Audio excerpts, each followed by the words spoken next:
ఇవాళ తెలంగాణ రాష్ట్ర వ్యాప్తంగా ఉన్నటువంటి బీసీ బిడ్డలందరూ కూడా తమకు రిజర్వేషన్ కావాలని డిమాండ్ చేస్తున్న విషయం మీకు తెలిసిందే. అయితే ఇవాళ ఎవరైతే రిజర్వేషన్ ఇవ్వాలనో ఆ పార్టీలు కూడా వచ్చి బీసీ బిడ్డలు ఇచ్చినటువంటి బంద్లో పాల్గొంటామని చెప్పడం నిజంగా నవ్వులాటగా అనిపిస్తూ ఉంది. ఇవ్వాల్సినటువంటి భారతీయ జనతా పార్టీ, దొంగ జీవోలు ఇచ్చిన మోసం చేసినటువంటి కాంగ్రెస్ పార్టీ, వీళ్ళు కూడా బంద్లో మేము పాల్గొంటా ఉన్నామంటే చాలా దారుణంగా ఉంది. అంతకుడే నివాళులు అర్పించినట్టుగా అనిపిస్తూ ఉంది. బీసీ బిడ్డల్ని మీరు మోసం చేయొద్దు. మీరు అనేక కాదు, స్వతంత్రం వచ్చినప్పటి నుంచి అనేక సందర్భాల్లో ఎప్పుడు బీసీల reservation issue ముందొచ్చిన Bharatiya Janata party, Congress party పదే బీసీలను మోసగించారు. ఇంకా కుదరదు. ఇప్పుడు తెలంగాణ బీసీ బిడ్డలు పట్టుబట్టిండ్రు. ఈ తెలంగాణ బీసీ బిడ్డల పంతం దేశవ్యాప్తంగా ఉన్నటువంటి బీసీలకు కూడా లాభం జరిగేటటువంటి అంశం తప్పితే ఇంకోటి కాదు. ఎట్లా అయితే తెలంగాణ ఉద్యమం చేసినామో మరో బీసీ తెలంగాణ ఉద్యమం చేపడతాం. ఖచ్చితంగా 42% రిజర్వేషన్ సాధించేంత వరకు కూడా వెంటబడతాం. ఇవాళ తెలంగాణ జాగృతి యునైటెడ్ పూలే ఫ్రంట్ ఆధ్వర్యంలో హైదరాబాద్ చౌరస్తా అంతా కూడా బంద్ చేస్తున్నాం. పెద్ద ఎత్తున ఇవాళ బంద్ని జయప్రదం చేయవలసిందిగా ప్రజాస్వామ్యవాదులందరినీ కూడా నేను కోరుతా ఉన్నాను.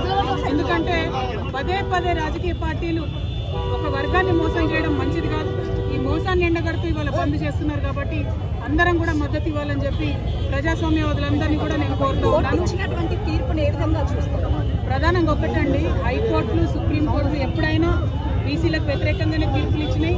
ఎందుకంటే ప్రభుత్వాలు ఆ తీర్పులు అట్లా రాకుండా సాంకేతిక పరమైనటువంటి అంశాల మీద క్లారిటీ ఇవ్వలేదు ఎప్పుడు గవర్నమెంట్. ఉదాహరణకు మన తెలంగాణ రాష్ట్రంలోనే సరైనటువంటి జనగణన జరగలేదు, సరైనటువంటి ఎన్యూమరేషన్ జరగలేదు, సరైనటువంటి dedicated BC commission rules follow అవ్వలేదు. అవన్నీ అయి ఉంటే కోట్లలో నిలబడేది. నిన్న ఇచ్చినటువంటి GO9 కూడా రిఫరెన్స్ వీళ్ళు ఏదైతే సవరించిన పంచాయతీరాజ్ చట్టం ఉందో దాని గురించి పెట్టకుండా పెట్టారు కాబట్టి GO9 కూడా కొట్టేసారు. అంటే చిత్తశుద్ధి లేదు పార్టీలకని తెలుస్తూ ఉంది. కాబట్టి ఒకటే రిక్వెస్ట్ చేస్తున్నాం, కాంగ్రెస్ పార్టీ అయినా భారతీయ జనతా పార్టీ అయినా మీరు బీసీ బిడ్డల్ని మోసం చేయడం, మభ్యపెట్టడం మానేయండి. ఎన్నికలు ఇంకో 5-6 నెలలు కాకపోయినా ఏం ఒరిగేది లేదు, నష్టమేం లేదు. మహారాష్ట్రలో 5 ఏళ్ళు ఎన్నికలు కాలేదు, తమిళనాడులో 10 ఏళ్ళు ఎన్నికలు కాలేదు. అప్పుడే బీసీలకు రిజర్వేషన్లు వచ్చినాయి. కాబట్టి ఆ విధంగా ప్రయత్నం చేయాలని చెప్పి మేము కోరుతా ఉన్నాం. UPF చైర్పర్సన్ గారు పడితే స్థానిక ఎన్నికలు అక్కడ ఉన్నటువంటి గ్రామ స్థాయిలో ఉన్నటువంటి లీడర్స్ అంతా లాస్ అవుతాము.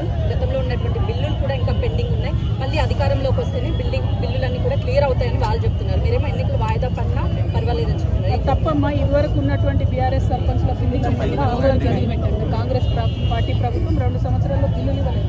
అనేక మంది సర్పంచులు ఆత్మహత్యలు చేసుకుంటే కూడా కరగలేదు ఈ ప్రభుత్వం. వాళ్ళు ఇక ఎగ్జాస్ట్ అయ్యి ఆశలు వదిలేసుకుంటే మళ్ళీ కొత్తగా ఎలక్షన్లను తీసుకొచ్చారు. ఇప్పుడు ఆ పాత వాళ్ళు గెలుస్తారా నిలుస్తారా అనేటటువంటి ఒక ప్రశ్న అయితే, రెండవ ప్రశ్న పదే బీసీలను ఎట్లా మోసం చేస్తారమ్మా? 3 సార్లు బిల్లు పెట్టి ఈ ప్రభుత్వం. ఒకసారేమో 42% బిల్లు పెట్టింది, ఇంకొకసారేమో సవరణ చేసింది, ఇంకొకసారేమో జీవో అని ఇచ్చింది. అంటే ఏది కూడా టెక్నికల్గా నిలవకుండా చాలా తెలివిగా బీసీలను మోసం చేస్తున్నారు. ఇది కరెక్ట్గా